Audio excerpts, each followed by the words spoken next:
രണ്ടുപേരെയും വെച്ച് നോക്കുമ്പോ കൂടുതൽ നാണം നിനക്കാം. ഇപ്പോഴും നിനക്ക് പെൺകുട്ടികളെ ഇഷ്ടമല്ല എന്നുള്ള രോഗം ഇതുവരെ വിട്ടുമാറിയില്ല. ഇൻഫാക്ട് എനിക്ക് എന്റെ വീട്ടിലെ പെൺകുട്ടികളെ വെച്ച് ബാക്കി ആരോടും ഒന്ന് ചിരിക്കാൻ പോലും തോന്നാറില്ല.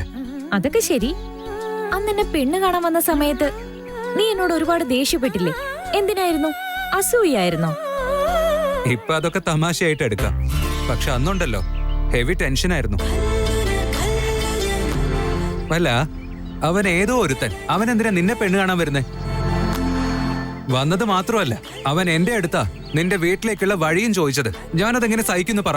എന്ന് വെച്ചാ അപ്പോഴും നിനക്ക് എന്നോട് ഇഷ്ടമുണ്ടായിരുന്നോ? No no, not at all. അപ്പൊ നിന്നോട് എനിക്ക് അത്ര ഇഷ്ടമൊന്നുമില്ലായിരുന്നു. പിന്നെന്തിനാ നീ അന്ന് പ്രശ്നം ഉണ്ടാക്കിയത്?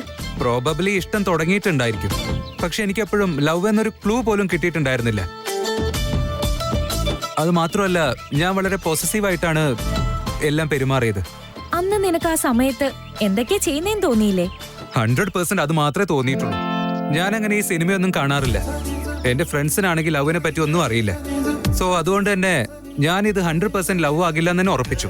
എന്ന് വെച്ചാ നീ അപ്പോഴും എന്നെ പ്രണയിക്കുന്നുണ്ടായിരുന്നു. ഇപ്പൊ നീ ചോദിച്ച കാര്യത്തിന് ഉത്തരം പറയാൻ എനിക്കൊരു മടിയുമില്ല. എന്താന്ന് വെച്ചാ, അന്ന് ഞാൻ ഇഷ്ടപ്പെട്ടിരുന്ന പെൺകുട്ടി ഇന്ന് എന്റെ പെണ്ണല്ല.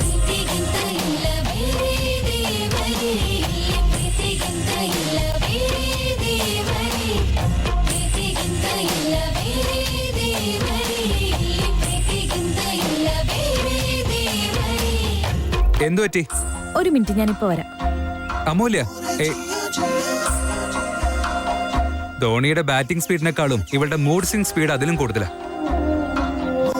എന്നാലും എങ്ങോട്ട് ഇവള് പോയേ?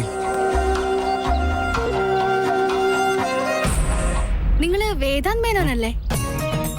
അതെ, ഞാൻ നിങ്ങളുടെ വലിയ ഫാനാ. ഞാൻ നിങ്ങളുടെ കൂടെ ഒരു സെൽഫി എടുത്തോട്ടെ? ഷുവർ.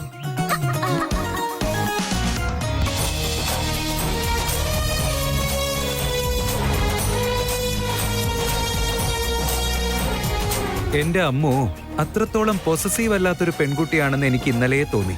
ഇതൊന്നും അവക്കൊരു പ്രശ്നമായിരിക്കില്ല. സർ, ഇങ്ങോട്ട് നോക്കൂ.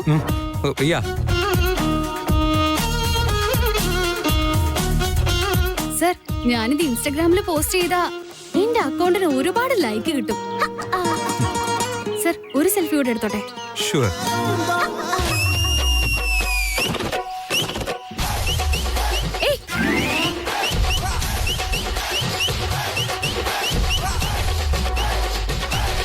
കുറച്ചു മുൻപ് വിചാരിച്ചതിന്റെ നേരെ ഓപ്പോസിറ്റ് സംഭവിക്കുമെന്ന് സത്യമായിട്ട് ഞാൻ വിചാരിച്ചില്ല.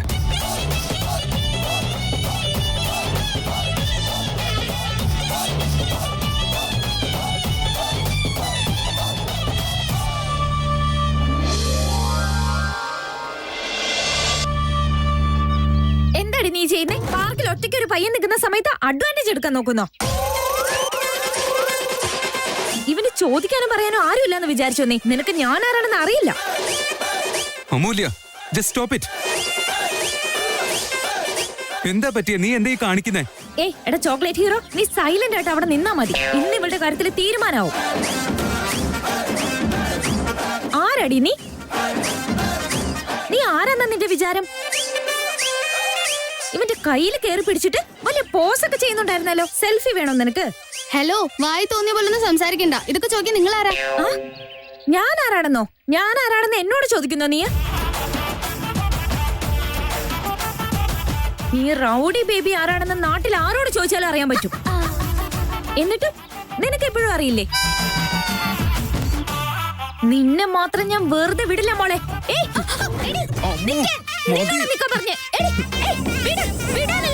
നിന്നെ ഞാൻ ശരിയാക്കും.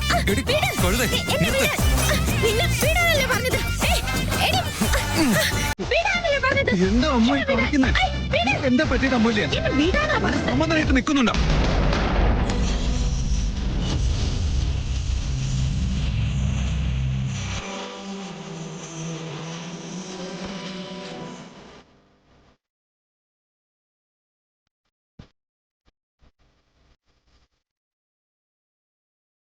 ദേഷ്യം വരുമ്പോ നിന്നെ കാണാൻ എന്ത് ഭംഗിയാന്നറിയോ? അങ്ങനെ എന്നെ കാണാൻ ഭംഗിയുണ്ടെങ്കിൽ പിന്നെ എന്തിനാ ആ പെണ്ണിന്റെ അടുത്ത് പോയി ചേർന്ന് നിന്നത്?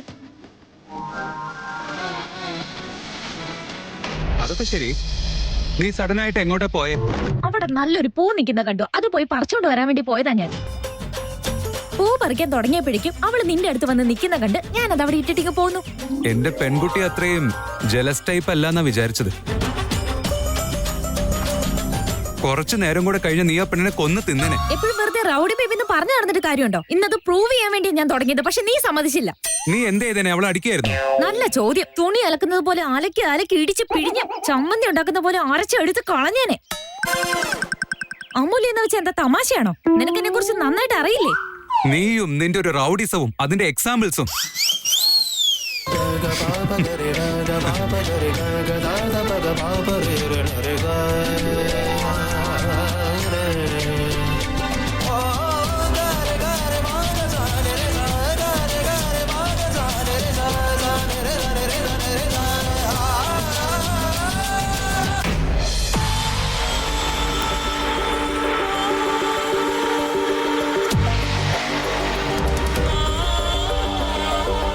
കഷ്ടപ്പെടുന്നവരെപ്പോഴും കഷ്ടപ്പെട്ടുകൊണ്ടേയിരിക്കും. അവരുടെ ലൈഫ് മാറില്ല എന്നാ പറയാറ്. ഈ നശിച്ച കോവിഡ് വന്നതും എത്ര ആളുകളുടെ ജോലിയാ പോയത്, ജീവനും പോയി. ഇതൊക്കെ കേൾക്കുമ്പോൾ പാവം തന്നെ. പക്ഷേ അതിന്റെയൊക്കെ പരിണത ഫലം എത്ര വലുതാണെന്ന് അന്ന് അറിയില്ലായിരുന്നു. ഇപ്പോ ഞാൻ ഈ വീട്ടിൽ ഉപയോഗമില്ലാതെയായി. പാവം അങ്കിളും ഇപ്പോൾ റിട്ടയർഡായി. ഇങ്ങനെ എത്ര ദിവസം ഞാൻ ഇവിടെ ഇരുന്ന് ഇങ്ങനെ വെറുതെ കഴിക്കും? ഈ വീട്ടിലേക്ക് കയറി വരുമ്പോ എന്റെ മനസ്സിനെ അത് വല്ലാതെ വേദനിപ്പിക്കുക. ഛേ,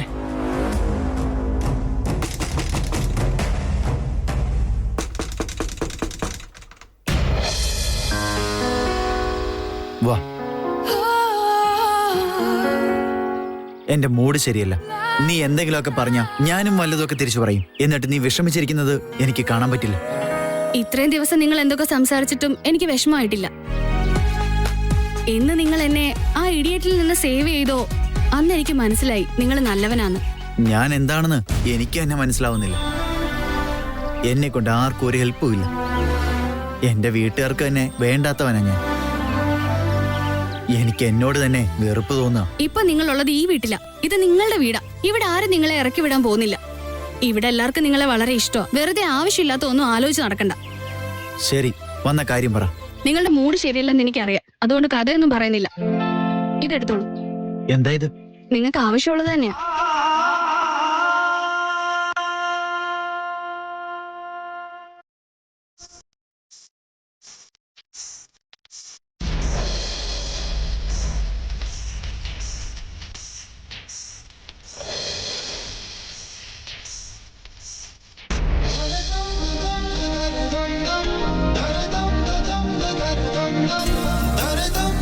എന്താ ഈ ആലോചിച്ചോണ്ട് നിക്കുന്നേ? നമ്മളിവിടുന്ന് ഓടിപ്പോയി. ഓടിയതിനു ശേഷം പിന്നത്തെ കാര്യമൊന്നും പറയണ്ടല്ലോ. അത് തന്നെ. ഇല്ലെങ്കിൽ ഇവിടുത്തെ ആൾക്കാർ നമ്മളെ പിടിച്ച് കെട്ടിച്ചേനെ. അതല്ലേ? ഓടി ഓടി എവിടേക്കൊക്കെ ഓടി അവസാനം നമ്മുടെ ഫാമിലി ജുവലറിയുടെ കടയിലെത്തി. അതൊക്കെ ചിന്തിക്കുമ്പോ വിശ്വസിക്കാനേ പറ്റുന്നില്ല. അത് ആലോചിക്കായിരുന്നു. സത്യോ? That was crazy. വെറും ക്രേസി അല്ല, അതിനേക്കാളൊക്കെ കൂടുതൽ. നമ്മുടെ ലൈഫില് നമ്മൾ അറിയാതെ തന്നെ എന്തൊക്കെ നടന്നു. നമ്മൾ മനസ്സിലുള്ള കാര്യങ്ങൾ തുറന്നു പറയുന്നതിന് മുന്നേ നമ്മൾ തമ്മിൽ നല്ല കണക്ട് ആയി അല്ലേ? അത്രയ്ക്കുണ്ടോ? അന്ന് എനിക്ക് അങ്ങനെ ഫീൽ ആയിട്ടൊന്നും തോന്നിയില്ല. നമ്മൾ തീരെ പ്രതീക്ഷിക്കാതെ ഒരുപാട് കാര്യങ്ങൾ നടന്നില്ലേ അമൂല്യ? എനിക്ക് അന്ന് ഹോണസ്റ്റ്ലി അങ്ങനെ ഫീൽ ആയിട്ടില്ല. കുറച്ച് കാര്യങ്ങൾ നിന്റെ പോയിന്റ് ഓഫ് വ്യൂവിലാണ് നടന്നതെങ്കിൽ ബാക്കിയൊക്കെ ഞാൻ വിചാരിച്ച പോലെ നടന്ന കാര്യങ്ങളാ. അങ്ങനെ ഉണ്ടായോ? ശരി, അതെന്തൊക്കെയെന്ന് പറ. എനിക്ക് കേൾക്കാൻ ക്യൂരിയോസിറ്റി ഉണ്ട്. അന്ന് ജുവലറി ഷോപ്പിൽ വെച്ച് മുത്തശ്ശി തന്ന താലി നീ നോക്കിക്കൊണ്ടിരുന്നില്ലേ? അത് ഞാൻ കണ്ണാടിയിലൂടെ കാണുന്നുണ്ടായിരുന്നു. നീ എന്റെ കഴുത്തിൽ താലി വെച്ച് തന്നതുപോലെ തോന്നി എനിക്ക്.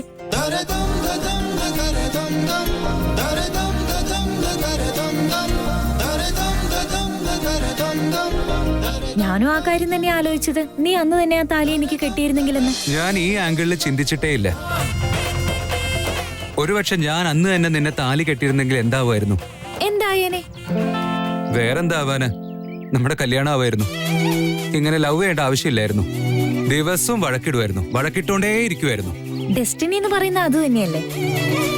അതിൽ നിന്ന് രക്ഷപ്പെടാൻ ഒരിക്കലും ആരെ കൊണ്ടും പറ്റില്ല. എനിക്ക് നീയും നിനക്ക് ഞാനും എന്ന് ആദ്യമേ തന്നെ ഫിക്സ് ആയ കാര്യമായിരിക്കും. അത്രയ്ക്ക് ഉറപ്പാണോ? ആ കാര്യത്തില് എനിക്കൊരു സംശയമില്ല. എന്താണെന്ന് വെച്ചാ നമ്മൾ ആദ്യം കാണുമ്പോ തന്നെ അങ്ങനെയായിരുന്നു. ഒരു തരത്തില് ക്ലൈമാക്സ് പോലെ. നമ്മുടെ കഥയില് എല്ലാ കാര്യങ്ങളും റിവേഴ്സ് സ്ക്രീൻ പ്ലേ ആയിരുന്നു. നിങ്ങളെ കണ്ട സമയം മുതല് ഇടയ്ക്കിടയ്ക്ക് നമ്മളെ വേണമെന്ന് വെച്ച് ദൈവം മീറ്റ് ചെയ്യിക്കുന്ന പോലെ അപ്പം മുതലേ ദൈവം എനിക്ക് ക്ലൂ തരുന്നുണ്ടായിരുന്നു തോന്നി. അതെല്ലേ? പക്ഷെ ഞാനും ദൈവത്തിന്റെ ഫാൻ ആയിരുന്നല്ലോ. എന്നിട്ട് എനിക്ക് പുള്ളി ക്ലൂ ഒന്നും തന്നില്ലല്ലോ. തന്നു കാണും, പക്ഷെ നിനക്കത് മനസ്സിലായിട്ടുണ്ടാവില്ല. അങ്ങനെയാണെങ്കിൽ നിനക്കെന്ത് ക്ലൂവാ തന്നെ? വിക്കി ചേട്ടൻ ചേച്ചിയെ സ്നേഹിക്കുന്നത് കണ്ടപ്പോ മുതലേ ആ സൈക്കിൾ ഗ്യാപ്പില് എന്നെയും ഭ്രാന്തമായിട്ട് സ്നേഹിക്കുന്ന ഒരാളുണ്ടായിരുന്നെങ്കിലെന്ന് ഞാനും അന്ന് മുതലേ ആഗ്രഹിക്കുന്നുണ്ടായിരുന്നു. റൗഡി ബേബി, വായാടി, ഭയങ്കരി, നിനക്ക് ഇങ്ങനത്തെ ഫീലിങ്സ് ഒക്കെ ഉണ്ടായിരുന്നു അല്ലേ? ഹലോ, റൗഡി ബേബി, വായാടി അതൊക്കെ പുറത്ത് മാത്രമുള്ള പേരാ. മനസ്സിനുള്ളിൽ ഞാനും ഒരു പെൺകുട്ടി മാത്രം. എനിക്ക് ഫീലിങ്സ് ഒക്കെ ഉണ്ട്. ഓക്കെ, നിനക്കും ഒരു ചെക്കനെ വേണമെന്നുണ്ടായിരുന്നെങ്കിൽ നീ അപ്പൊ എന്ത് ചെയ്യായിരുന്നു?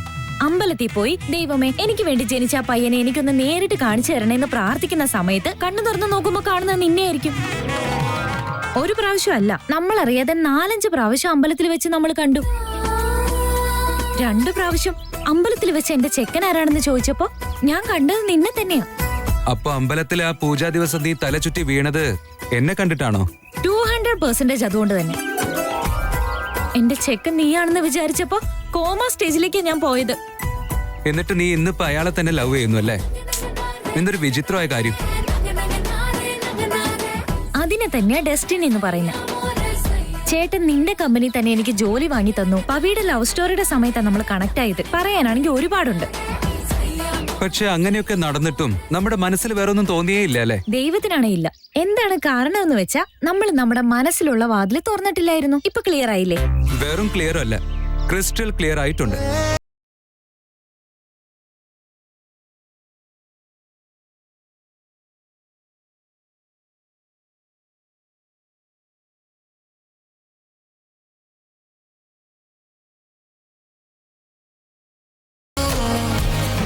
ചേട്ടാ പ്ലീസ് ചേട്ടാ, ഒരു പ്രാവശ്യം ഒന്ന് ചിന്തിച്ചു നോക്ക്. ഇങ്ങനെ ധൃതി കാണിക്കല്ലേ. സിദ്ധാർത്ഥ വീട്ടിൽ വന്ന അനിയത്തി എവിടെന്ന് ചോദിച്ചാ നമ്മൾ എന്ത് പറയും? നിന്റെ അച്ഛൻ ഇതറിഞ്ഞ ഒരുപാട് വിഷമിക്കും മോനെ. ദേഷ്യം വരുന്നത് വലിയ കാര്യമൊന്നുമല്ല. പക്ഷെ ഒരിക്കലും ദേഷ്യത്തിന്റെ പുറത്ത് നമ്മളൊരു തീരുമാനം എടുക്കാൻ പാടില്ല. ഞാനും ആർത്തി പ്രേമിച്ച് കല്യാണം കഴിച്ചതാ. ഞങ്ങൾക്കിടയിൽ എന്തെങ്കിലും വന്നാ ഞങ്ങൾ തന്നെ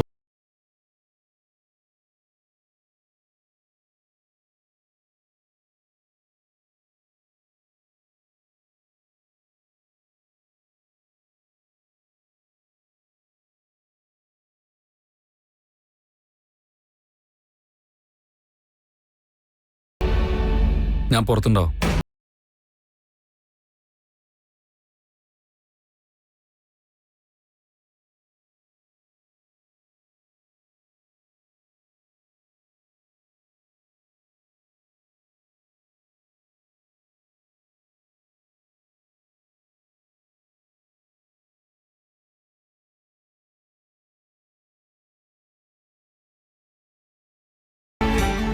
നീ ഇവിടെ ഇല്ലാത്തപ്പോഴേ നിന്റെ വില എന്താന്ന് അവന് മനസ്സിലാകുള്ളൂ.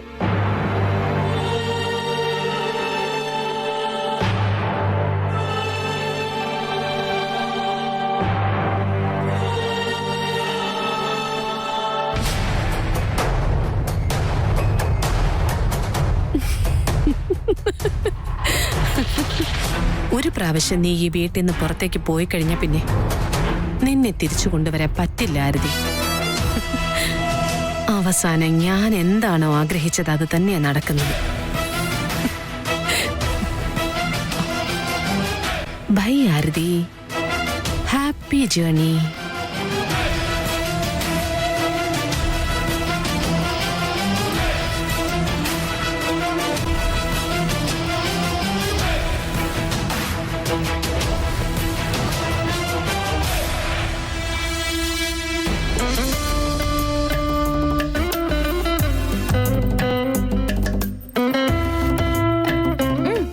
നിനക്ക് എപ്പോഴാ ഞാൻ നിന്നെ സ്നേഹിക്കുന്നുണ്ടെന്നുള്ള കാര്യം മനസ്സിലായത്? ഓ, അന്നെ പെണ്ണ് കാണാൻ വന്ന സമയത്താണോ?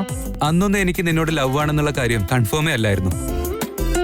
പക്ഷെ എന്നാലും എനിക്ക് നീ എന്റെ വെറും ഫ്രണ്ട് മാത്രമല്ല, സമൺ ഹൂസ് റിയലി സ്പെഷ്യൽ എന്ന് തോന്നിയിരുന്നു. അപ്പൊ ലവ്?